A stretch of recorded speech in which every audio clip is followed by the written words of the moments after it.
और आपको तपस्या करनी चाहिए, महापुरुषों का संग करना चाहिए, प्रातः काल जल्दी उठ करके स्नान करना और स्नान करके परमात्मा का भजन करना। ऋषभदेव जी महाराज कहते हैं कि पुत्रों, मैं तुम्हें दो मार्ग बताता हूं। महत सेवांगार माहुर विमुक्ते तमोद्वारम योसिनाम संग संगम महांतस्ते समचित्ता प्रशांता विमन्यवः सुहृदः साधवो ये। महापुरुषों की सेवा करना ये मुक्ति का द्वार है, ये मुक्ति का पथ है, और गुरुजनों के चरणों में वंदन करना ये मुक्ति पथ का द्वार है। शराबी कबाबी वेश्यागामी का संग करना ये नरक के द्वार खोलता है। संतों की सेवा करो। संत कौन है? जो बिगड़े हुए काम को साधे उसे साधु कहते हैं। जो आपकी अंतर्मन की पीड़ा को समझे उसे साधु कहते हैं। अब महाराज 100% में से आजकल के महात्मा इस चीज में विश्वास रखते हैं कि हमारे 1000-2000 शिष्य हों और खूब बहुत लंबा चौड़ा तगड़ा आश्रम बन जाए और 1-1, 2-2 करोड़ की संपत्ति हो जाए, और उनको तो ये है कि जहां भीड़ लगी है वहीं पर उनके शिष्य आए और सेवा करें, चरण दबाएं, बस यही चाहते हैं। 100 में से 10 महात्मा ही ऐसे हैं जो भगवान का भजन करते हैं, नहीं तो सबको यही पड़ी है कि आओ आओ आओ।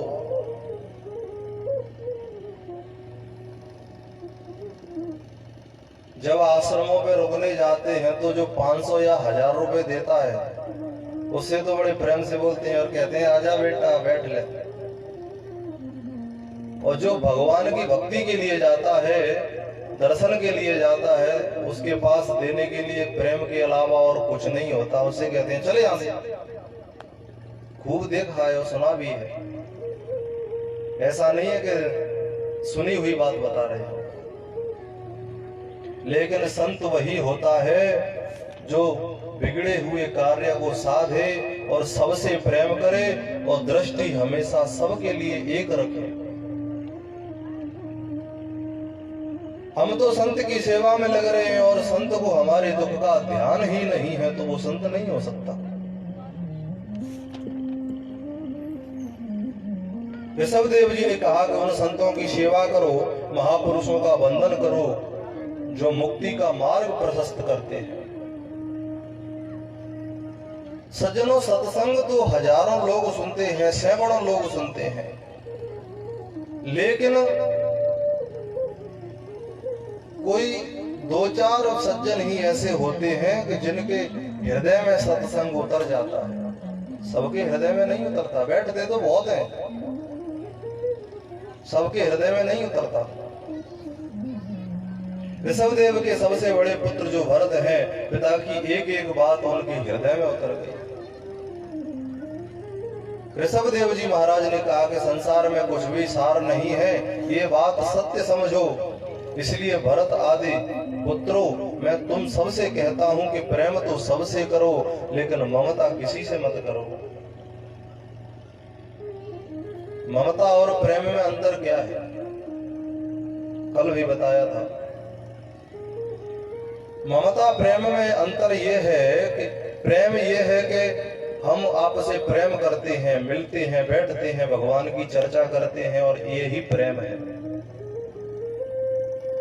और ममता ये है कि मैं तुम्हारे बिना जिंदा रह ही नहीं सकता, ये होती है ममता।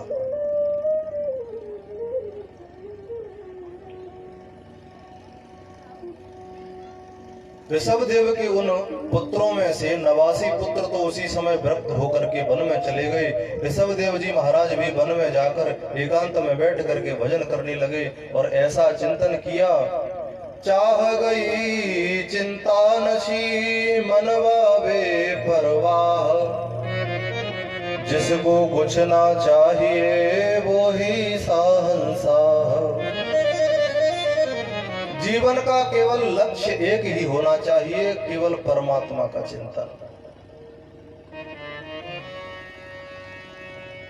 और हमारे बीच में तो ऐसे ऐसे भक्त बैठे हुए हैं कि गिरिराज जी महाराज की 108 परिक्रमा दे दी है लेट लेट करके। ये होती है भक्ति।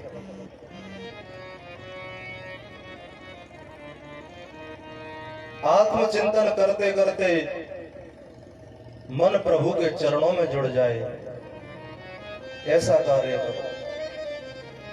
मन का संबंध कन्हैया के चरणों में जुड़ जाए, यही तो जीवन का सार है।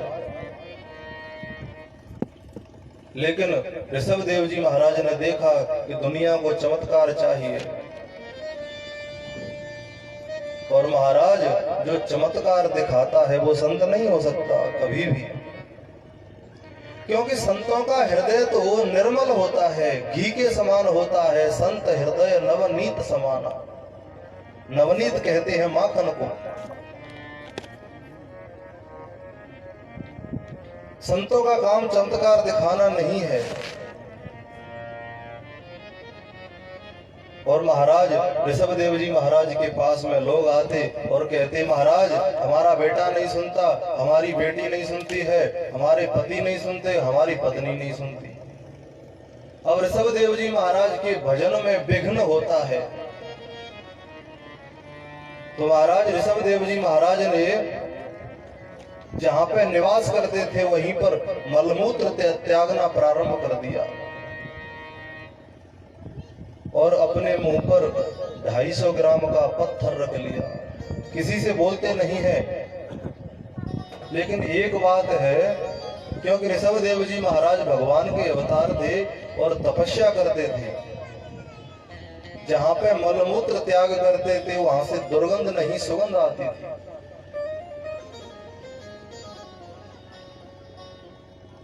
अब लोग ये देखें, अरे कैसा गंदा बाबा है, इसके पास में क्या रखा है, और कुछ नहीं इसके पास, चलो यहाँ से। ऋषभदेव जी महाराज को बड़ी शांति मिली। संसार की परवाह क्या करना, परवाह तो ये करो कि मेरा 1 मिनट भी गोविंद के भजन के बिना कैसे निकल गए। संसार में रहना गलत बात नहीं है, लेकिन संसार में रहना, संसार की बुराइयों को अपने ऊपर लेकर के रहना, ये बुरी बात है। कमल का फूल भी पानी में रहता है, लेकिन पानी की एक बूंद भी अपने ऊपर टिकने नहीं देता।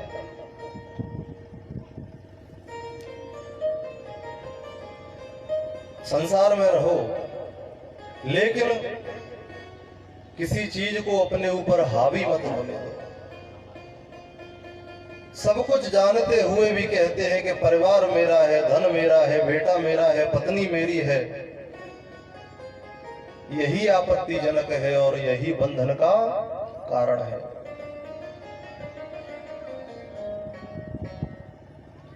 भरत जी महाराज ने विश्वरूपी की कन्या से विवाह किया, उसका नाम था पंचजनी। उनको 5 पुत्र हुए, सुमति, राष्ट्रभृत, सुदर्शन, आवरण और धूम्रकेतु। जो सर्वथा उन्हीं के समान थे। इस देश का नाम अजनाभ वर्ष था और राजा भरत के समय से इस देश का नाम भारत वर्ष पड़ गया। भरत ने अपने पुत्र सुमति को राजगद्दी पर बिठाया, अभिषिक्त कर दिया और स्वयं वन में चले गए। एक पवित्र स्थान है दामोदर कुंड, ये नेपाल में है, जहां से गंडकी नदी का उद्गम होता है। वहीं जाकर श्री भरत जी महाराज समाधि लगा करके बैठ गए और द्वादशाक्षर मंत्र का जप करने लगे। ओम नमो भगवते वासुदेवाय, ओम नमो भगवते वासुदेवाय। अपने मन में संकल्प लिया कि आज हम 100 माला करेंगे, दूसरे दिन ये संकल्प होता है कि आज हम 200 माला जप करेंगे, और तीसरे दिन संकल्प ये होता है कि आज हम 300 माला जप करेंगे। संकल्प ले लिया।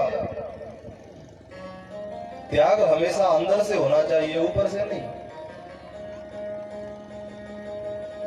कई महात्माओं को तो, मठाधीशों को तो हमने ऐसा देखा है कि जाते हैं मंदिर में, कहते हैं ना, लो महाराज जी आपकी भेंट। नहीं नहीं नहीं नहीं, मैं पैसे से हाथ नहीं लगाता। और जैसे ही देने वाला गया, झोली भर ली। ये दिखावा ऊपर से होता है। प्रेम से बोलो राधे राधे। बाहर से किया गया त्याग कभी भी डगमगा सकता है। जिसने अपने परिवार, धन संपत्ति, वैभव को त्याग दिया हो, उसे उपकार भी सोच समझ के ही करना चाहिए। भरत जी महाराज घंटों बैठ करके भजन करते, जप करते। केवल रात्रि में 4 घंटे विश्राम करते बस। नहीं तो प्रातः काल उठते ही केवल भजन, और रात्रि में भी भजन। कुछ समय केवल फल खा करके भजन किया, फिर गंडकी नदी में कंठ तक पानी में खड़े रह करके भजन करने लगे। ऐसा नियम ले लिया महाराज भरत जी महाराज ने।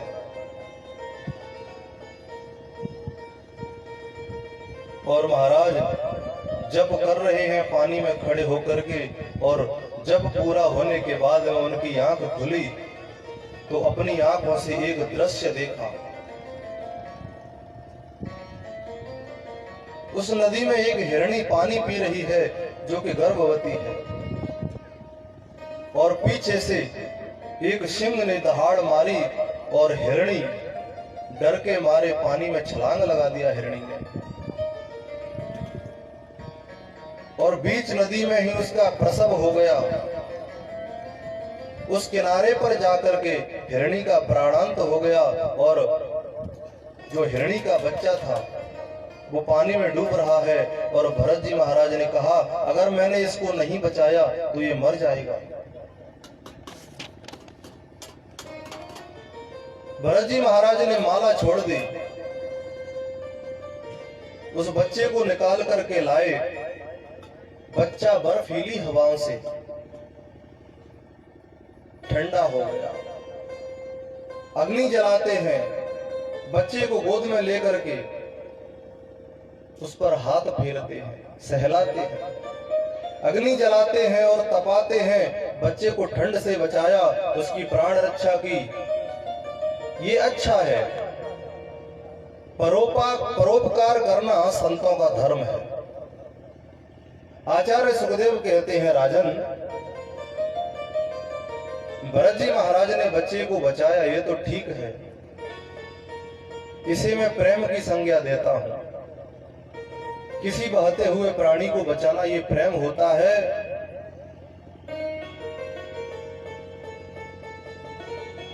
जब भरत जी महाराज हिरणी के बच्चे को 10-5 दिन कुटिया में पाल करके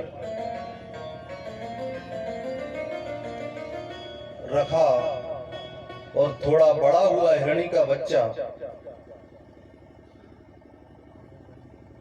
तो अब उसमें ममता होने लगी। सुखदेव जी महाराज कहते हैं, राजन, कोई बात नहीं थी, 10-5 दिन उसको रख करके उसको वन में छोड़ देते। ये होता है प्रेम, परोपकार करना संत का धर्म होता है। लेकिन राजन, भरत जी महाराज ने ऐसा नहीं किया। आंख खोल करके उस बच्चे को देखते, और देख करके फिर आंखें बंद कर लेते, भजन करते। अब सामने हिरणी का बच्चा बंधा हुआ है। अब भरत जी महाराज का मन भजन में नहीं लगता। अब ये सोचते रहते हैं, अगर मैंने इसे जंगल में छोड़ दिया तो कोई सिंह आएगा और इसको मार करके खा जाएगा। मेरे सिवा इसका कौन है? उस हिरण के बच्चे में मगन होने लगे। ममता हो गई। स्वयं स्नान करते तो उस बच्चे को भी स्नान करवाते। बैठ करके हाथ फेरते। लेकिन भरत जी का प्रेम ममता में बदलने लगा। सारा दिन उसकी देखभाल करना। अब महाराज 200 माला भजन करते थे, जप करते थे, अब केवल 10 माला रह गया। इतना मोह हो गया कि भजन केवल 10 मिनट का रह गया। अब तो महाराज 1 मिनट भी भरत जी का मन एकाग्र चित्त नहीं रहता। आए थे हरि भजन को, ओटन लगे कपास। भरत जी घर छोड़ करके आए थे भजन करने के लिए, और महाराज यहाँ पर भरत जी का मन हिरण के बच्चे में लग गया। हमारे संतों ने एक जप की विधि बताई है, क्योंकि ये मान्यता है कि माला जपते जपते भगवान का नाम अभ्यास में आ जाता है, और जब अंत समय आता है हमारा आपका सबका, तो यही प्रयास करते हैं कि अंत समय में भगवान का नाम हमारे मुखारविंद में आ जाए और हमारा कल्याण हो जाए। जन्म जन्म मुनि जतन कराही, अंत राम कहूं आवत नाही। जो पुण्यात्मा होते हैं, जो भगवान के भक्त होते हैं, तो उनके मुखारविंद पर भगवान का नाम आता है। प्रेम से बोलो राधे राधे राधे राधे। अब तो महाराज ये सोचने लगे, भरत जी महाराज, कि अब हिरण को घास कौन खिलाएगा, पानी कौन पिलाएगा, अब मेरे सिवा इसका है ही कौन। जब ये कहते हैं ना कि मेरे बिना अब कुछ नहीं हो सकता, ये बहुत बड़ी मूर्खता होती है। स्टेशन पर ट्रेन खड़ी थी, रेलगाड़ी। अब ट्रेन के नीचे अचानक कुत्ता आ गया। जैसे ही ट्रेन चलने लगी, कुत्ता भी चल रहा है। अब कुत्ता चल रहा है तो सोच रहा है कि ओहो, इतनी बड़ी ट्रेन हम खींच रहे हैं। जब ट्रेन ने अपनी रफ्तार पकड़ी, तेजी बढ़ाई, तो कुत्ते की जो स्पीड है, जो तेजी है भागने की, वो कम हो गई और रेलगाड़ी आगे निकल गई। अब देखा रेलगाड़ी कहां गई। फिर बैठ करके सोचता है कि अरे, हम तो वैसे ही सोच रहे थे, हम तो मूर्ख हैं जो अभिमान कर रहे थे। अरे, हम ये सोच रहे थे कि रेलगाड़ी को हम चला रहे हैं, लेकिन इसे चलाने वाला तो कोई और है। कभी किसी के बिना किसी दूसरे व्यक्ति का कार्य कभी बिगड़ता नहीं है। ये सोचते हैं ना कि ये फलाना ठिकाना कार्य जो हमारे बिना होगा नहीं, सब हो जाता है। अब भरत जी महाराज सोच रहे हैं कि घास कौन खिलाएगा, इसकी प्राण रक्षा कौन करेगा, इसे भेड़िया खा जाएगा। शास्त्र कहते हैं कि अंतिम समय में जिसका चिंतन मन में करें, मरणोपरांत उस शरीर में जाना पड़ सकता है।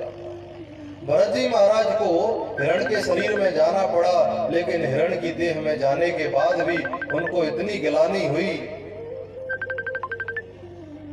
कि मेरा जैसा निकृष्ट कौन होगा। भरत जी मन में बहुत ही पश्चाताप कर रहे हैं कि ये तो हमसे बहुत गलत कार्य हो गया।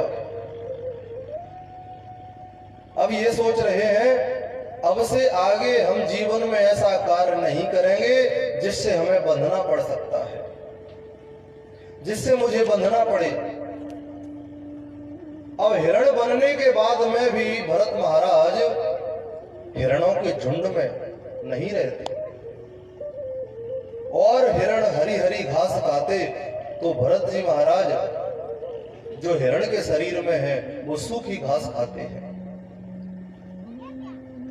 पूर्व जन्म के सभी संस्कार स्मरण हो रहे हैं और एक दिन अचानक वन में वृक्षों के घर्षण से अग्नि लग गई। जितने भी वन में जीव थे सभी भाग गए और भरत जी महाराज वहां से गए नहीं, उस आग में जल करके अपने प्राणों का त्याग कर दिया। अपने प्राणों का त्याग कर दिया। मेरे प्रभु ने इन्हें बहुत सुंदर अवसर दिया और तीसरे जन्म में एक अंगिरस पंडित जी के घर भरत जी का तीसरा जन्म होता है। प्रेम से बोलो राधे राधे। भरत जी महाराज का तीसरा जन्म हुआ। जन्म होते ही पंडित जी महाराज ने जन्म कुंडली बना दी और देखा इसका ग्रह गोचर बहुत ही अच्छा है, ये विद्वान बनेगा, पढ़ेगा लिखेगा। कुंडली बना दी। और जैसे ही भरत जी महाराज बड़े हुए तो पंडित जी ने कहा कि बेटा ये गायत्री मंत्र है, इसको याद कर लो। पहले तो पिताजी ने बता दिया, पढ़ा दिया कि ये है, ऐसे पढ़ते हैं। कहो कि बेटा इसे याद कर लो। भरत जी महाराज ने सोचा कि अगर मैंने आज ये याद कर लिया, पिताजी को सुना दिया, तो दूसरे दिन मुझे कहेंगे कि सत्यनारायण की कथा पढ़ ले, तीसरे दिन कहेंगे कि रुद्राष्टाध्यायी पढ़ ले, चौथे दिन कहेंगे कि भागवत पढ़ ले, फिर कहेंगे कि रामायण पढ़ ले। क्यों न इसको याद नहीं किया जाए। भरत जी महाराज ने याद तो कर लिया। पिताजी ने कहा कि भरत, कल हमने जो मंत्र दिया था वो याद करके हमें सुनाओ। भरत जी महाराज ने कहा कि पिताजी मुझे याद नहीं हुआ। पंडित जी महाराज कहते हैं कि अरे राम राम, मैंने तो सोचा था कि मेरे घर में एक विद्वान पुत्र पैदा हुआ है जो पढ़ेगा लिखेगा और मेरी जजमानी संभालेगा। भरत जी महाराज मन में सोच रहे हैं कि जिंदगी में ऐसा कार्य कभी नहीं करेंगे कि जिससे हमें बंधना पड़े। भरत जी महाराज राम जी के उपासक हैं, कृष्ण के प्रेमी हैं। और महाराज भरत जी महाराज की ऐसी परिस्थिति बन गई कि जो परिस्थिति होती है उसी में ढल जाते हैं भरत जी महाराज। कोई भी कार्य हो जाए भरत जी महाराज कहते कि अच्छा हुआ, जो होता है अच्छे के लिए होता है। ऐसी उनकी भावना हो गई। दोनों परिस्थितियों में एक जैसे बने रहना। मंत्रों को रटाते रटाते पंडित जी महाराज थक गए, लेकिन एक मंत्र तलक नहीं सुनाया। सौतेले भाई ने भरत जी महाराज के साथ अच्छा व्यवहार नहीं किया। जो रात का बासी अन्न बचता था वो भरत जी महाराज को देते थे पाने के लिए, और जो ताजा ताजा भोजन बनता था वो स्वयं खाते थे। लेकिन जड़ भरत जी उसी प्रसाद को, उसी भोजन को भगवान का प्रसाद समझ करके पा लेते थे। पंडित जी महाराज ने कहा कि मेरे घर में तो ये जड़ ही पैदा हुआ है, कुछ पढ़ाता हूं तो पढ़ता ही नहीं है। और उसी दिन से घर वाले उसको जड़ भरत बुलाने लगे।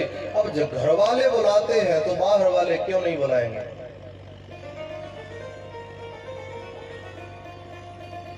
अब तो महाराज भाई लोग अनंत सामग्री सेवन करते थे, फिर भी वो दुबले पतले रहते थे।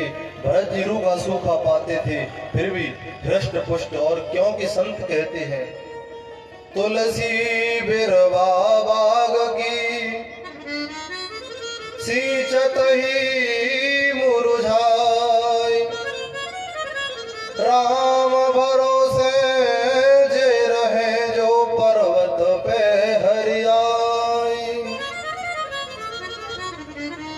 परमात्मा का आश्रय जो ले लेता है सभी विघ्नों को दूर करके मुक्ति प्रदान करता है। जड़ भरत जी महाराज ने, चारों भाइयों ने मिलकर के जड़ भरत जी को घर से निकाल दिया। भरत जी वन को प्रस्थान कर गए और जंगल में कोल भीलों ने श्री भरत जी महाराज की बलि देनी चाहिए, तो माता काली ने आकर के उनकी रक्षा की। अब देखो, जिसकी बलि दी जाती है ना, पहले उसको स्नान कराया जाता है, खूब पकवान मिठाई खिलाई जाती है। तो मिठाई देख करके भरत जी महाराज ने मन में सोचा कि आज हमारी आवभगत कुछ ज्यादा ही हो रही है, क्या बात है।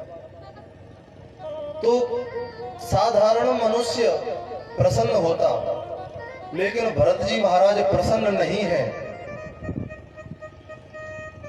और काली माता ने आकर के उनकी रक्षा की, तो भी प्रसन्न नहीं है। और जो कोल भील उनकी बलि देना चाहते थे, तो वो दुखी भी नहीं थे। प्रत्येक परिस्थिति में एक जैसा रहना उनकी आदत बन गई थी। और महाराज मार्ग में जा रहे हैं, कहां रुकना है मालूम नहीं, कहां जाना है पता नहीं। और महाराज मार्ग में रहुगढ़ जी का भरत जी महाराज से मिलना हुआ। रहुगढ़ सत्संगी तो है, परंतु देहाभिमान को उसने जीत लिया है ऐसा नहीं लगता है। सामने से आ रहा है सिंधु देश का राजा रहुगढ़। राजा पालकी में बैठा आ रहा है। रहुगढ़ राजा अभिमानी है। सुखदेव जी कहते हैं, परीक्षित अपनी आंखों को बंद करो और ये दृश्य अपने हृदय में उतार करके देखो। इतना बड़ा संत राजा रहुगढ़ के मिलाप करके प्रसन्न भी नहीं है। राधे कृष्ण कृष्ण कृष्ण राधे राधे राधे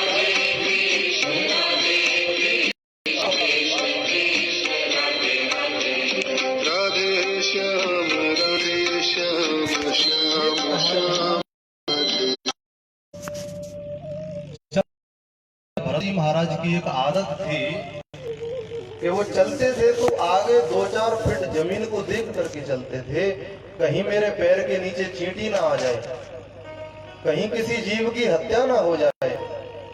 रास्ते में चलते चलते भरत जी महाराज के पैरों के नीचे चींटी आई और छलांग लगा दी। अब महाराज पालकी चलाने वाला छलांग लगाए तो बैठने वाले राजा रहुगढ़ का सिर पालकी में जाकर के लगा और सिर में चोट आ गई। राजा कहता है, अरे क्या करते हो, पालकी चलाना नहीं आता। जो 3 कहार थे ट्रेनिंग शुदा, उन्होंने कहा कि महाराज हम तो सही चल रहे हैं, जो ये नया आया है ना ये नहीं जानता चलना। आगे थोड़ी और चले, कोई और जीव आया, फिर छलांग लगा दी राजा के सिर में चोट फिर से आ गई। राजा बोले,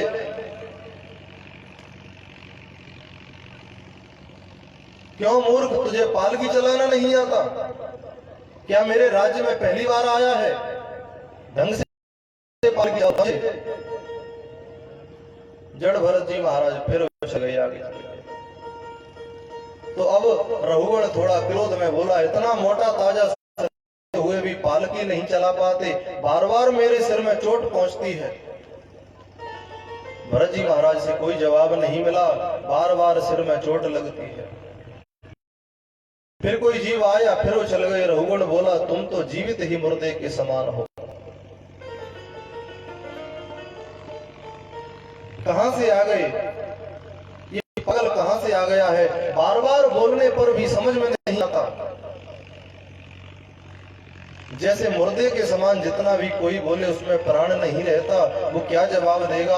वैसा ही तुम कोई शव के समान मालूम होते हो। पालकी ढंग से चलाओ, नहीं तो ऐसी सजा मिलेगी कि जीवन भर याद रखोगे।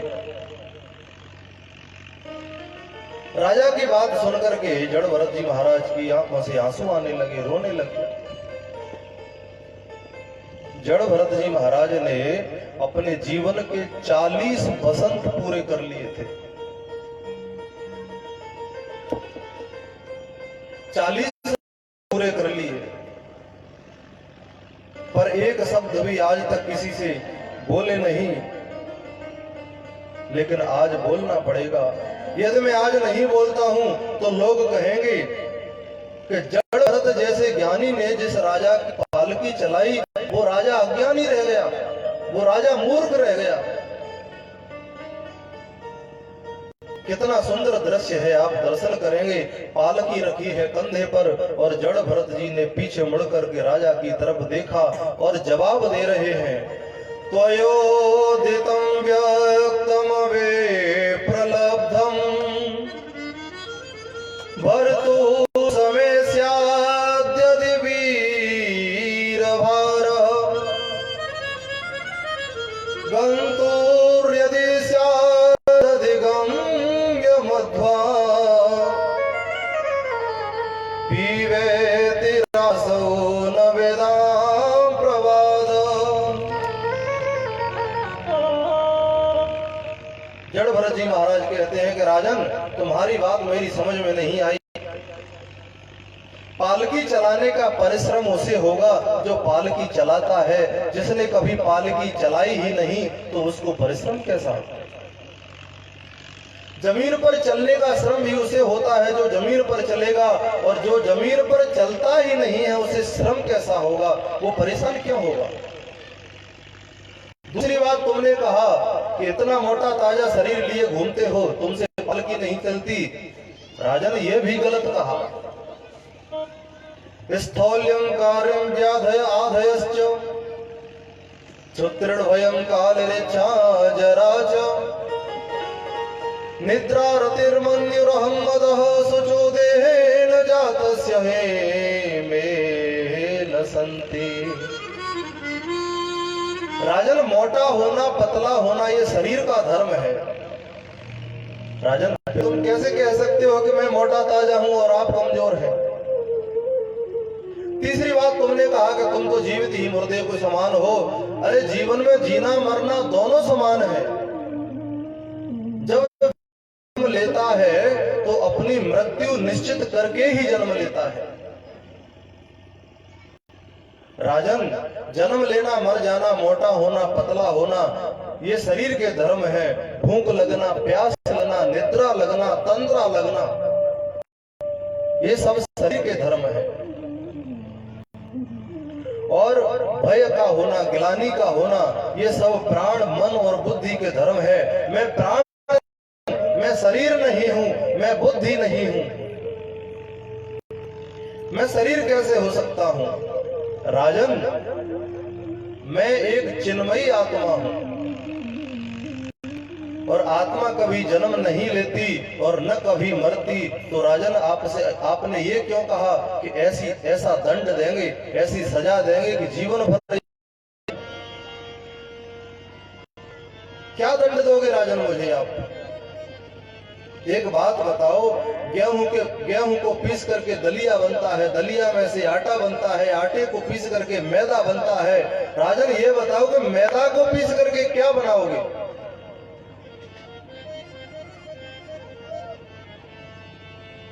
फूलों से रस निकलता है, रस से इत्र बनता है। राजन, अब इत्र में से क्या बनाओगे आप? आप मुझे क्या दंड दोगे, क्या चिकित्सा करोगे मेरी? अरे राजन, ये पालकी भी एक पृथ्वी का टुकड़ा है और ये पालकी में बैठा राजा रहुगण भी एक पृथ्वी का टुकड़ा है, और आपके सामने ये भरत खड़ा है, ये भी एक पृथ्वी का ही टुकड़ा है। अब एक पृथ्वी के टुकड़े को दूसरे पृथ्वी के टुकड़े पर रखेंगे तो क्या परिश्रम होगा एक दूसरे को?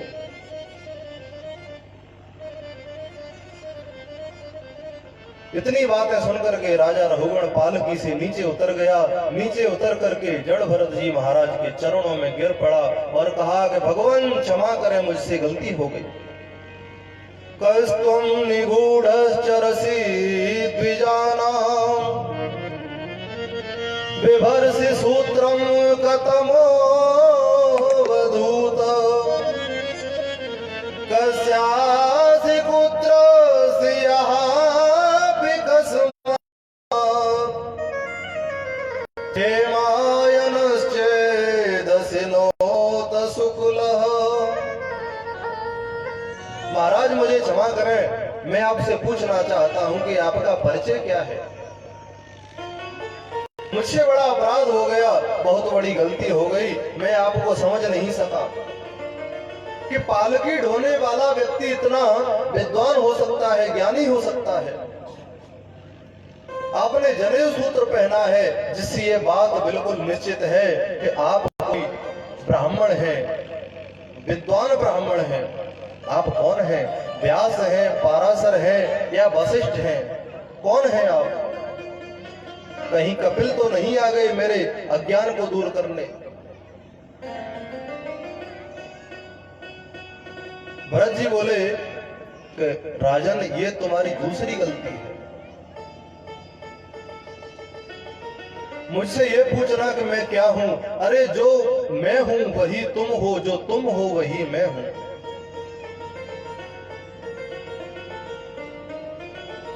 अब एक बात बताओ कि ऊपर सूर्य है और सूर्य के नीचे हम 1000, 2000, 3000, 10,000 मिट्टी के बर्तनों में पानी भर के रख दें, तो आप प्रत्येक घड़े में देखेंगे तो प्रत्येक घड़े में सूर्य नजर अलग अलग आएगा।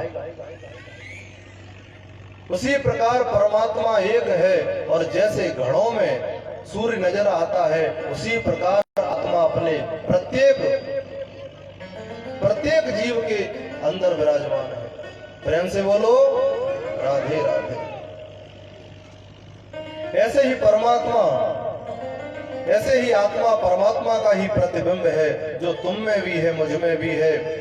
यदि आत्मिक दृष्टि से देखें, ज्ञान की दृष्टि से देखें, तो जो तुम में है वो मुझ में है, जो मुझ में है वो तुम में है।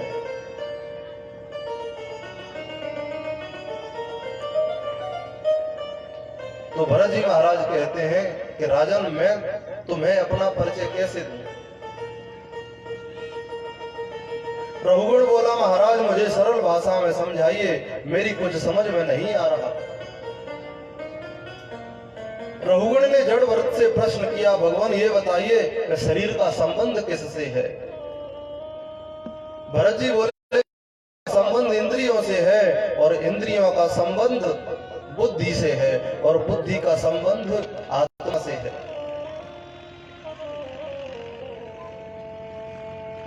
अब रघुगण ने जड़ भरत से कहा कि भगवान ये बताइए कि जैसे शरीर का संबंध इंद्रियों से, इंद्रियों का संबंध बुद्धि से, और बुद्धि का संबंध आत्मा से है, तो ये बताओ कि शरीर को कष्ट देंगे तो आत्मा को कष्ट क्यों नहीं होगा? रघुगण ने कहा, चूल्हे पर अग्नि जला करके बर्तन रख दिया, और बर्तन में पानी डाल दिया, और पानी में चावल डाल दिए, तो क्या अग्नि के ताप से वो बर्तन गर्म नहीं होगा? बर्तन के ताप से जल गर्म नहीं होगा, और जल गर्म होगा तो भात भी बनेगा। अब जड़ भरत जी महाराज कहते हैं कि राजन, चूल्हा बनाया वो भी ठीक है, अग्नि जलाई वो भी ठीक है, बर्तन रखा वो भी ठीक है, जल भरा वो भी ठीक है, लेकिन उसमें चावल की जगह पत्थर डाल दें तो क्या होगा? पत्थर का कुछ बन सकता है? कुछ नहीं बन सकता। दोनों का सत्संग हुआ, ये सत्संग बड़ा अद्भुत है।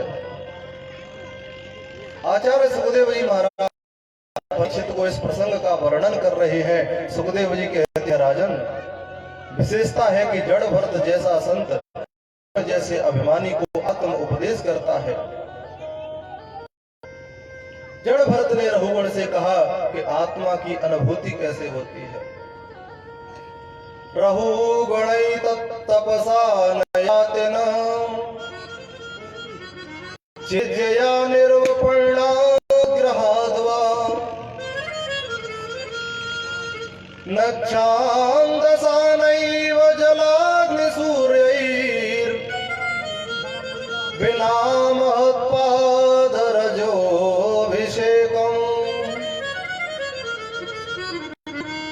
राजन, आत्मा का ज्ञान कभी तपस्या से नहीं होता। इसलिए आत्मज्ञान के लिए जो कार्य अत्यंत आवश्यक है वो है संतों का संग, वो है सत्संग, महापुरुषों का संग। जड़ भरत जी महाराज कहते हैं कि राजन, अहम पुरा भरतो नाम राजा, विमुक्त दृष्टा श्रुत संग बंधा, आराधनम भगवत मनो, मृगो भवम मृग संगाधतार्ध। राजन, मैं पहले भरत नाम का राजा था और अपने पिताजी से सत्संग सुना, मेरे मन में वैराग्य आ गया, घर को छोड़ करके वन में गया और वन में जाने के बाद मृग शावक में मेरा मन लग गया, मेरी अनुरक्ति हो गई और फिर मुझे स्वयं मृग बनना पड़ा। लेकिन मृग के शरीर में भी मेरी पूर्व जन्म की स्मृति बनी रही। महाराज, वो स्मरण आज भी मेरा नष्ट नहीं हुआ। दूर है जाओ, गर्मी वैसे ही पड़ रही है। वो स्मरण मुझे आज भी है। यही कारण है राजन कि मैं प्रत्येक परिस्थिति में एक रस रहता हूं। मैं सुख में सुखी और दुख में दुखी नहीं होता, एक रस रहता हूं। इसलिए राजन, चिंतन करो, एकांत में बैठ करके अपने आप से प्रश्न करो कि मैं कौन हूं, आखिर मेरा स्वरूप क्या है। क्योंकि राजन, आत्मा का बोध जिसे हो जाता है उसे परमात्मा की प्राप्ति हो सकती है। इसलिए आत्मानुभूति करो। जब तक तुम सोचोगे राजन कि ये कहार जो पालकी ढो रहे हैं ये छोटे हैं, मैं बड़ा हूं, ऐसा नहीं है। जो शरीर तुम्हारे पास है वो इन कहारों के पास है, और जो आत्मा इनके पास है वही आत्मा तुम्हारे पास है। तो बड़े और ये छोटे कैसे हो सकते हैं? और जब तक तुम्हारे मन में ये भाव है कि मैं बड़ा हूं ये छोटे हैं, तब तक आत्मज्ञान नहीं हो सकता, आत्मा का बोध नहीं हो सकता। छोटे से छोटा प्राणी, बड़े से बड़ा महापुरुष यदि आत्मिक दृष्टि से देखें तो सब एक है, अंतर किसी में नहीं है। और यही कारण है राजन, मैं सांसारिक वस्तुओं को, सांसारिक सुखों को छोड़ करके भगवान के चिंतन में लग गया, भगवान के भजन में लग गया। आचार्य सुखदेव जी कहते हैं राजन, जड़ भरत जैसे महापुरुषों के अवतार से और जड़ भरत के संग से हमारी इस भूमि का नाम भारत हुआ। जड़ भरत जी महाराज कहते हैं राजन, जैसा कर्म करोगे वैसा ही।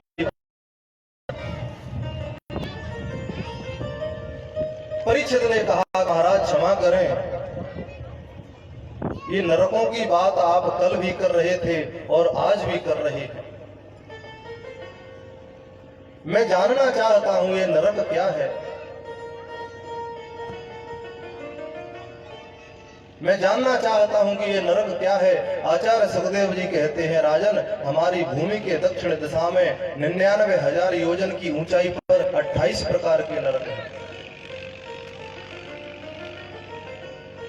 आदमी जब पाप करता है तो यमराज के दूत उसके गले में रस्सी डाल करके ले जाते हैं और नरक में डाल देते हैं। 28 प्रकार के नरक कौन कौन से हैं? तामिश्र, अंध तामिश्र, रौरव, महारौरव, कुंभीपाक, कालसूत्र, असिपत्रवन इत्यादि। ये अलग अलग प्रकार के हैं। झूठी गवाही और जो धोखा देता है उसे तामिश्र नाम के नरक में डाला जाता है। और जो व्यक्ति पराये धन को हड़पना चाहता है वो अंध तामिश्र। जो व्यक्ति किसी से घृणा करता है, किसी से द्वेष करता है, घृणा और द्वेष क्या होता है आप जानते ही होंगे। एक दूसरे से जलापन कहते हैं जिसको, वो रोरक नाम के नरक में जाते हैं, और जो व्यक्ति हिंसा करता है वो कुंभीपाक नरक में जाता है। प्रेम से बोलो राधे राधे। राजा ने पूछा, महाराज ये बताओ कि ये कुंभीपाक नरक क्या होता है? सुखदेव जी बोले, राजन, एक बहुत बड़ी भट्टी पर बहुत बड़ी कढ़ाई रखी रहती है और उसमें हजारों मन तेल उबलता रहता है। उसमें उस व्यक्ति को डाल दिया जाता है और अपने बुरे कर्मों को याद करके उसको सजा भुगतनी पड़ती है।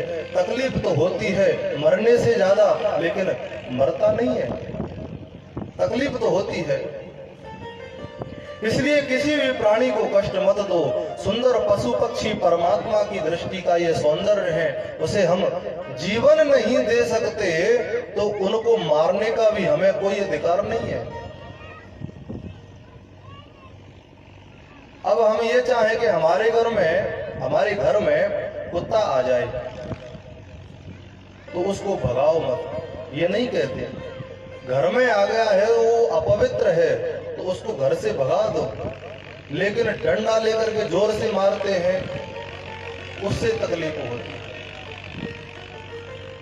किसी भी प्राणी को हम भोजन नहीं दे सकते, उसको जीवन नहीं दे सकते, उसको पानी नहीं पिला सकते, तो मारने का भी अधिकार नहीं है किसी को।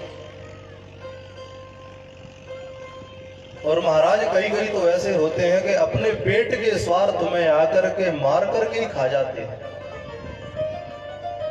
ये घोर अपराध है।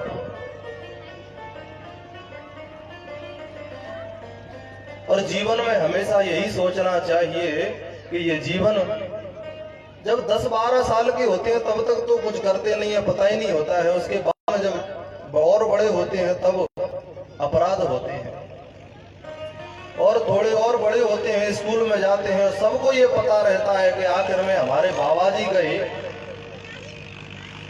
ऊपर के लिए, वैसे हमें भी जाना है।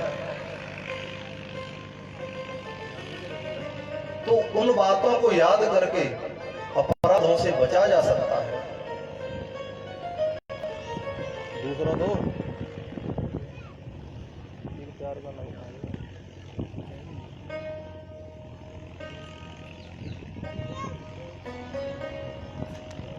दो दिन का मेला है, 2 दिन का मेला है, एक दिन तुझे जाना है,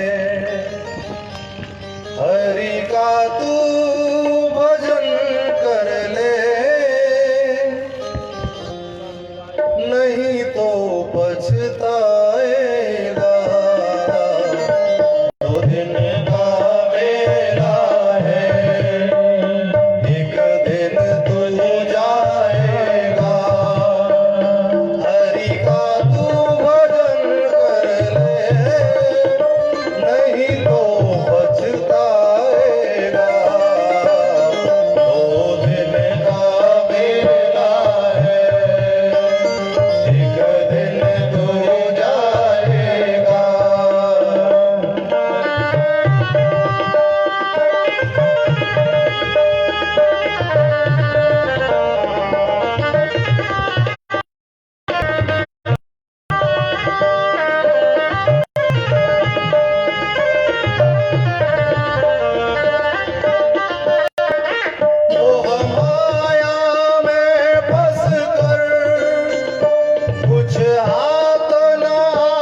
खाली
कैसे?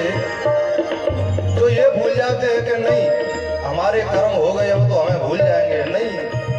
जैसे 1000 गायों में हमारी एक गाय चली जाए तो हम उसको नहीं ढूंढ सकते और उस गाय के बछड़े को उसमें छोड़ दिया जाए तो अपनी माँ को ढूंढ करके उसका दूध पीने लग जाएगा। उसी प्रकार हमारे कर्म चाहे संसार में कितनी भी भीड़ हो जाए वो हमें ढूंढ करके अपने कर्मों को अवश्य ही देंगे। जिसे अपना समझता है वो साथ नहीं देगा, अपने कर्मों के फल तू खुद ही भोगेगा।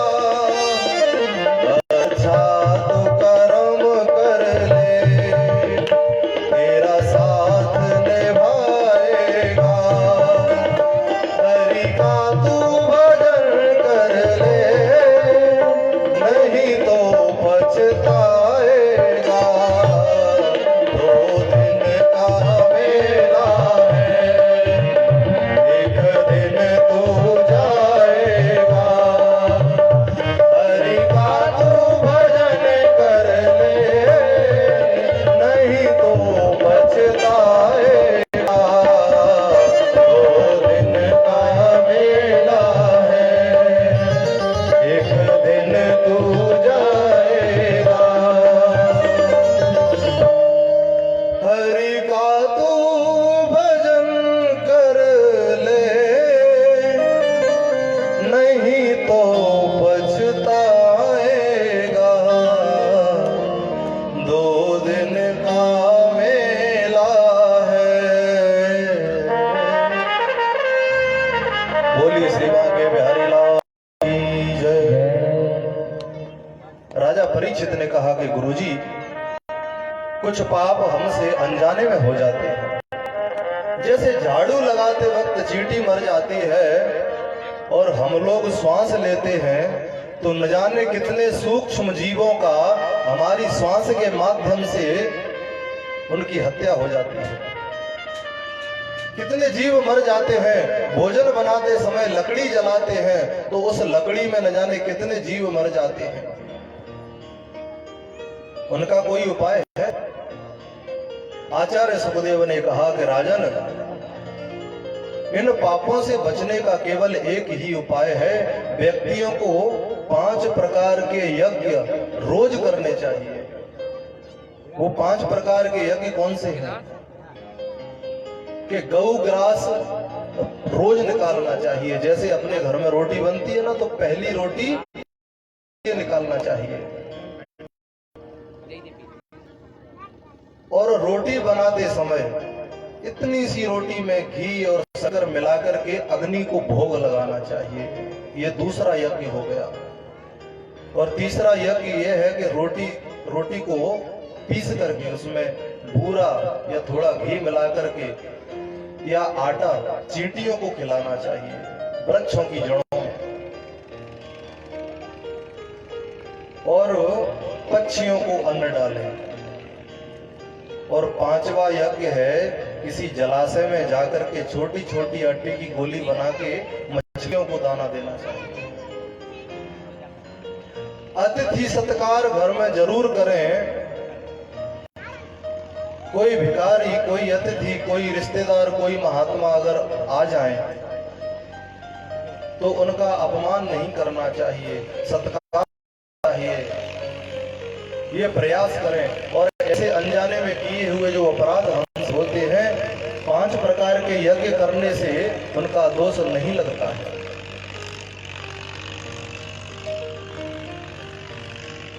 कोई सज्जन जाकर के थोड़ा ये समझा दो कि शाम के समय में चला लें इसको।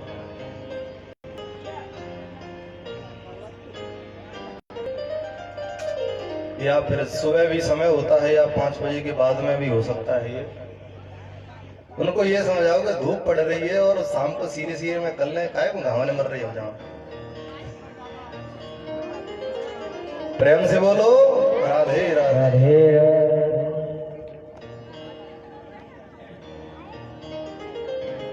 और सुबह वही महाराज महाराज कहते हैं राजन, सबसे सर्वोत्तम बात यह है कि भगवान का कीर्तन जरूर करना चाहिए। ऐसे कल शनिवार को रात्रि के समय में कीर्तन हुआ ना, बहुत अच्छा लगा कि भगवान का कीर्तन हो रहा है। सुनते जरूर रहे हम, भले ही सो जाए तो क्या है, 12 बजे से पहले हम नहीं सोते हैं। हाँ, आपका कीर्तन हुआ था, सुना जरूर था हमने। राजा ने कहा यदि हमसे कोई पाप कर्म हो गया तो नरक से हमें मुक्ति मिल जाए, इसके लिए हमें क्या करना चाहिए। सुखदेव जी महाराज कहते हैं, कर्मणा कर्म निर्हारो न यात्यंतिक इष्यते अवेत्वधिकारित्वात् प्रायश्चित्तं विमर्शनम्। नरक से मुक्ति पाने के लिए हम प्रायश्चित करें। कोई व्यक्ति तपस्या के द्वारा प्रायश्चित करता है, कोई संतों की सेवा करके प्रायश्चित करता है, कोई ब्रह्मचर्य का पालन करके प्रायश्चित करता है, और कोई महाराज माला जप के प्रायश्चित करता है।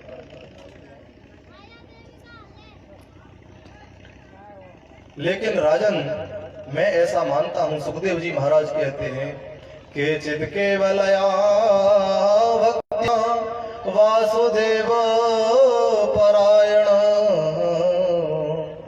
अंधम धुन्वन्ति कार्त्स्नेय निहारमिव भास्कर। सुखदेव जी महाराज कहते हैं कि राजन, सबसे बड़ा प्रायश्चित है भगवान का कीर्तन करना। और कई कीर्तनों में तो महाराज हमने ये देखा है कि कीर्तन होता है, कीर्तन करने वाले कीर्तन करते हैं, लेकिन पीछे बैठे जो बच्चे होते हैं ना, बड़ी जोर से ताली बजा करके कीर्तन करते हैं, और सबसे आनंद, सबसे मगन वही होता है। उसको ये नहीं बहुत पता कि कौन बुला रहा है, कौन क्या कर रहा है, वो आंख बंद करके दनादन ताली सेवा में लगा हुआ है। 8-8, 9-9 साल के बच्चे देखे हमने कीर्तन में। ये प्रयास करो हमेशा कि परमात्मा से कुछ मांगना ना पड़े। वैसे मांगना तो कभी किसी से नहीं चाहिए, मांगने से आत्मबल कमजोर होता है। परमात्मा से प्रार्थना करो कि प्रभु मुझे ऐसा बनाओ कि मुझे देना पड़े, किसी से लेना ना पड़े। 2 भाई थे और दोनों भाई आपस में विपरीत परिस्थिति में रहते थे। कैसे कि एक भाई ये चाहता है कि प्रभु मुझे ऐसा बनाओ कि मुझे कभी किसी को कुछ देना ना पड़े, हमेशा लेता रहूं। और एक ये कहता है प्रभु मुझे कभी किसी से मांगना ना पड़े, मुझे ऐसा बनाओ मैं देता रहूं। तो भगवान ने उनकी व्यवस्था ऐसे की, जो ये कहता था कि मैं लेता रहूं, उसको तो भिखारी बना दिया, मन के सामने बिठा दिया और कहा है कि अब मांगता रहे और लेता रहे। और जिसने ये प्रार्थना की भगवान से कि प्रभु मुझे ऐसा बना दो कि मैं देता रहूं, तो भगवान ने उसको इतनी संपत्ति दी, तो वो भी दान देता ही चला गया, देता ही चला गया। और जिस दिन से हमने देना प्रारंभ कर दिया, तो समझो अपने आप स्वाभाविक मिलना प्रारंभ हो जाएगा, चाहे धन हो या इज्जत हो या सम्मान। दूसरे को सम्मान देंगे तो सम्मान अपने आप मिलेगा, किसी को दान देंगे तो वो उसका 10 गुना बढ़ करके मिलता है। आचार्य सुखदेव कहते हैं राजन, मैं मानता हूं एक बार भी जिसने अपने मन को कृष्ण के चरणों में लगा दिया, वो स्वप्न में भी कभी यमराज की पुरी को नहीं देखता। एक बार मन कैसे भी लग जाए, लेकिन एक बार कोई कृष्ण का कीर्तन तो कर ले। चालू करो इसको।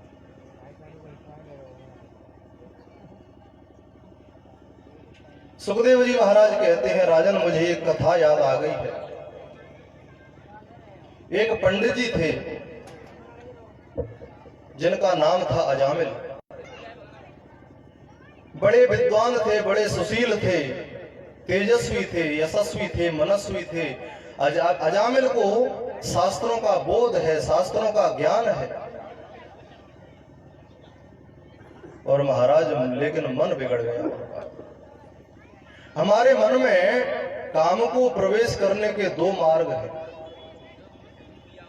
एक तो हमारी ये आंख है और दूसरे ये कान। कानों से गंदा संगीत सुनोगे तो मन में काम प्रवेश होगा, और आंखों से गंदे गंदे दृश्य देखेंगे तो मन में काम प्रवेश होगा। जिसने अपने कानों पर काबू पा लिया, जिसने अपनी आंखों पर काबू पा लिया, वो गृहस्थ जीवन में भी रह करके परम संत है। इन दोनों पर जिसने काबू नहीं पाया, वो कैसा भी वेश धारण कर ले, वो संत नहीं हो सकता। अजामिल में सभी गुण विद्यमान हैं, लेकिन एक दिन अपने नित्य कर्म से निवृत्त होकर के लौट रहे थे। ओ भाई साहब, जे ज्यादा इकट्ठी भीड़ मत हो, जय को दो जने रहो बस।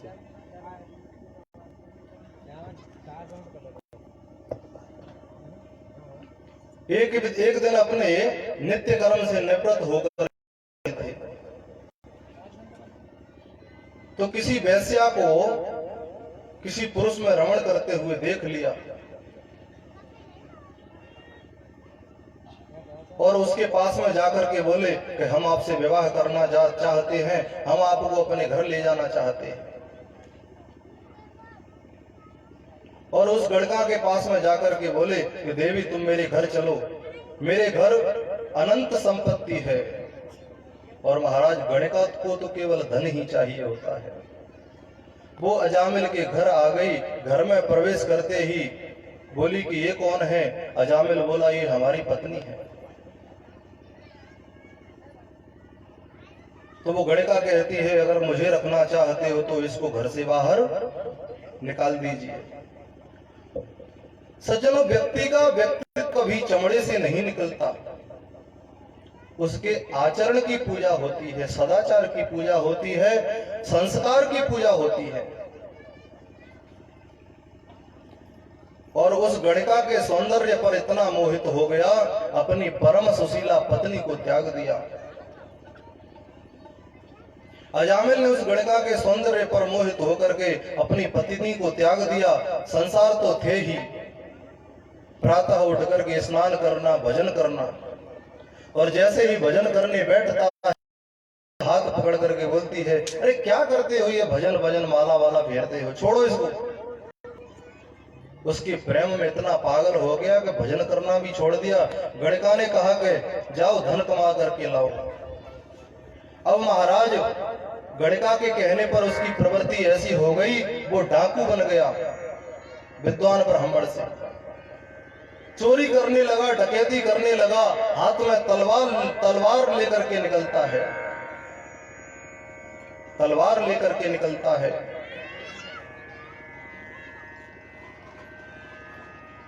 जो कोई भी उस अजामिल को देख लेता तो अपनी दुकान बंद कर देता, अपने घर के दरवाजे को बंद कर देता। अजामिल को देखते ऐसा खतरनाक डाकू बन गया।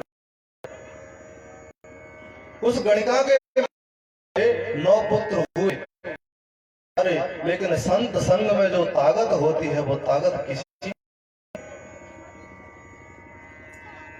आप दिन भर कुछ भी करें, खाएं पिए खेलें सोएं कूदें हंसें गाएं, कुछ भी करें, लेकिन सायंकाल के समय या प्रातः काल के समय आधा घंटा भगवान के नाम का निकाल करके ही रखना होगा। भगवान का स्मरण अवश्य करना होगा, तो आपको लगेगा कि कुछ हुआ।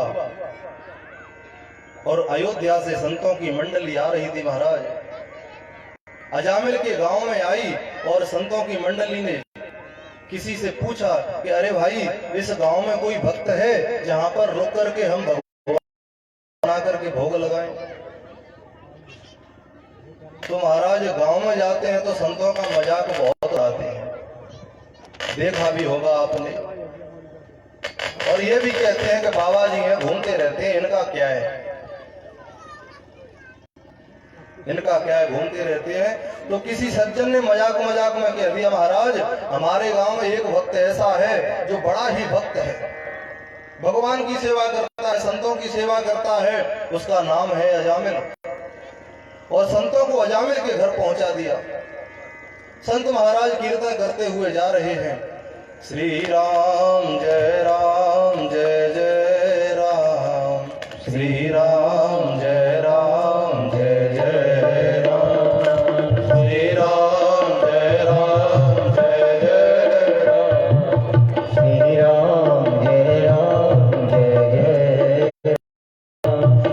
राम जय राम जय राम जय जय राम, श्री राम जय राम श्री राम जय श्री राम जय राम। संतों की मंडली अजामिल के द्वार पर आई और जैसे ही संतों की मंडली को उस गणिका ने द्वार पर देखा तो कहा, ओहो आज तो हमारे घर संत आए हैं। द्वार खोला और बोली, कही बाबा क्या बात है। संत बोले बेटी भक्त अजामिल कहाँ है। तो गणिका ने कहा कि बाबा आपसे कोई भूल हो गई, मेरे पति कोई भक्त नहीं है, वो तो डाकू हैं, चोर हैं, कोई भक्त नहीं है, आप चले जाओ यहां से। और कहा कि हम संत जन आए हैं और भोजन बना करके भगवान का भोग लगाना चाहते हैं, यहीं पर कीर्तन होगा और यहीं पर भोग लगेगा और प्रसाद भी बटेगा। गणिका के नेत्रों से आंसू झर पड़े और बोली, महाराज कि ये मेरा दुर्भाग्य है कि मैं आपसे पानी के लिए भी नहीं पूछ सकती, मैं आपसे पानी के लिए भी नहीं पूछ सकता। लेकिन महाराज बचपन में माँ ने कहा था, बोलिए संत भगवान की जय। बचपन में माँ ने कहा था कि कोई संत अगर द्वार पर आ जाए तो उसको भोजन के लिए सूखी सामग्री दे देना। यार बैठ आ रही जिंदगी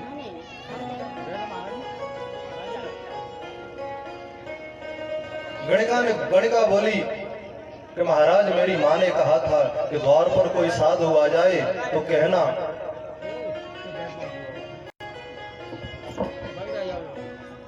माइक दे दो जी बाबा। तो महाराज मैं आपको सूखी सामग्री देती हूँ, अगर आपको अच्छा लगे तो आप यहाँ पर रुकिए और भोजन बनाइए और भगवान का भोग लगाइए। संत महाराज ने कहा कि बेटी आप सामग्री दे दो, हमारे पास संत महात्मा है, भोजन बना लेंगे और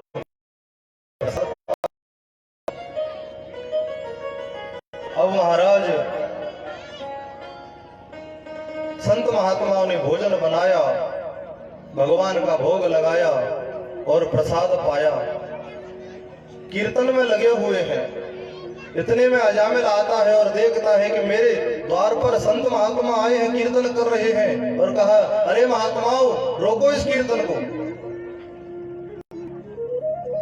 किसने बुलाया आपको, किसने ठहराया यहाँ पर।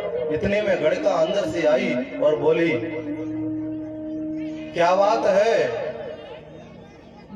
अजामिल उस गणिका से डरता है और गणिका ने कहा कि मैंने बुलाया है और मैंने सूखी सामग्री दी है, भोजन बनाया है, इन्होंने प्रसाद पाया है। अजामिल ने कहा, अच्छा आपने बुलाया है तो कोई बात नहीं है, 2-4 दिन और रखो। इतना डरता है। अब जैसे ही रात्रि का समय आया, कीर्तन बंद हुआ। जो संतों की मंडली के जो महंत जी थे वो बैठे बैठे सोच रहे हैं, उनकी आंखों से आंसू झर रहे हैं। वो सोच रहे हैं कि इस अजामिल का उद्धार कैसे हो। महात्माओं से चर्चा हुई और आपस में चर्चा हुई और अजामिल को महात्माओं ने बुलाया और कहा कि अजामिल, हमने आपके यहाँ पर प्रसाद पाया, भगवान का भोग लगाया, अब हम जाना चाहते हैं, तो एक बात बताओ, जब संत भोजन करते हैं तो दक्षिणा दी जाती है। अजामिल ने कहा कि ओ महात्मा जी, मैंने भोजन करवाया, ये बहुत बड़ी बात है, मुझसे दक्षिणा मांगते हो? चले जाओ यहाँ से, कहीं मेरा सिर घूम गया तो आपका सोटा लोटा लवोटा भी छीन लूंगा, जाओ यहाँ से। महात्माओं ने कहा कि अजामिल, हमें आपसे संपत्ति नहीं चाहिए दक्षिणा में, हमें आपसे रुपया पैसा नहीं चाहिए दक्षिणा में। तो अजामिल ने कहा कि कहो क्या चाहिए? संतों ने कहा कि आपके पुत्र कितने हैं? अजामिल ने कहा कि 9 पुत्र हैं मेरे और 10वां होने वाला है। तो महात्माओं ने कह दिया कि जो 10वां पुत्र होने वाला है, हमारे कहने से उस पुत्र का नाम नारायण रख लेना, यही हमारी दक्षिणा होगी। अजामिल कहता है इसमें कौन सी बड़ी बात है, इसे तो पहले ही बता देते तो हम लेते। अजामिल बोला, नारायण नाम ही तो रहना है। प्राचीन काल में जब पुत्र होते थे तो उनका नाम भगवान के नाम पर रखा जाता था, है? और अब तो महाराज पुत्र होते हैं तो पता नहीं कहां से नाम ढूंढ ढूंढ करके लाते हैं। ऐसे ऐसे नाम हैं जिनको बोलने में भी शर्म आती है, लेकिन घर पे तो बुलाना पड़ता है जो नाम होता है। कोई कहता है डुग्गू, कोई कहता है लड्डू, कोई कहता है चिंटू, पिंकी, रिंकी, केवल 2 नाम वाले नाम। पहले जब बालक होते थे उनके नाम रखे जाते थे राम नरेश, अवधेश, केशव, बनवारी, है पुरुषोत्तम, बड़े बड़े नाम रखे जाते थे भगवान के नाम पर। भगवान के नाम के ऊपर नाम रखना, इसका एक कारण है, किसी व्यक्ति को बुलाएंगे तो संकेत से भगवान का नाम आएगा और भगवान का नाम अपने मुखार बिंद पर आएगा तो कल्याण अवश्य होगा। प्रेम से बोलो राधे राधे। अब तो महाराज उसका 10वां पुत्र हुआ, नारायण नाम रख लिया और पुत्र बड़ा हुआ तो अजामिल कहता है कि बेटा नारायण आओ भोजन कर लो, बेटा नारायण आओ पानी लो, बेटा नारायण आओ सो जाओ। अब तो 10-10 मिनट पे नारायण का नाम जपने लगा, नारायण नारायण कहने लगा। घर में जो बड़ा पुत्र होता है पिताजी को बहुत प्यारा होता है और छोटा वाला भी बहुत प्यारा होता है। तो उस नारायण को बार बार से बुलाते हैं।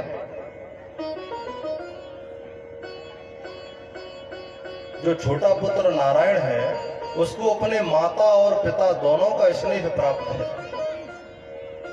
अब तो महाराज अजामिल जहां भी जाता है नारायण को साथ लेकर के जाता है। घर में आते ही कहता है बेटा नारायण, और घर से बाहर जाते ही कहता है कि बेटा नारायण चलो मेरे साथ। दिन में कम से कम 100-150 बार तो नारायण का नाम आ ही जाता है। अब गोस्वामी महाराज ने भी कहा है अपनी रामचरितमानस में कि भाव को भाव अनख आलस हो, नाम जपत मंगल दिस दसहु। भाव से जपो या कुभाव से जपो, या भगवान को बहाना लेकर के जपो या अपने पुत्र का बहाना लेकर के जपो, लेकिन भगवान का नाम कल्याणकारी ही होता है। कैसे? अग्नि जल रही है, आपको ज्ञान नहीं है कि ये जलाएगी कि छोड़ेगी। चाहे आप जानबूझ करके अग्नि में हाथ डाल दो तो भी जलेगा, या अनजाने में भी उसमें हाथ चला जाए तो भी जलेगा। आप जान करके विषपान करो तो भी मृत्यु होनी है, और अनजाने में भी विषपान करेंगे तो भी मृत्यु होनी है। तो इसी प्रकार भगवान का नाम जपने से कल्याण होता ही होता है। प्रेम से बोलो राधे राधे। परमात्मा के नाम को कैसे भी गाओ। अब महाराज कुछ समय बीतता गया, अजामिल का समय पूरा हुआ और यमराज ने अपने दूतों को लाने के लिए भेजा।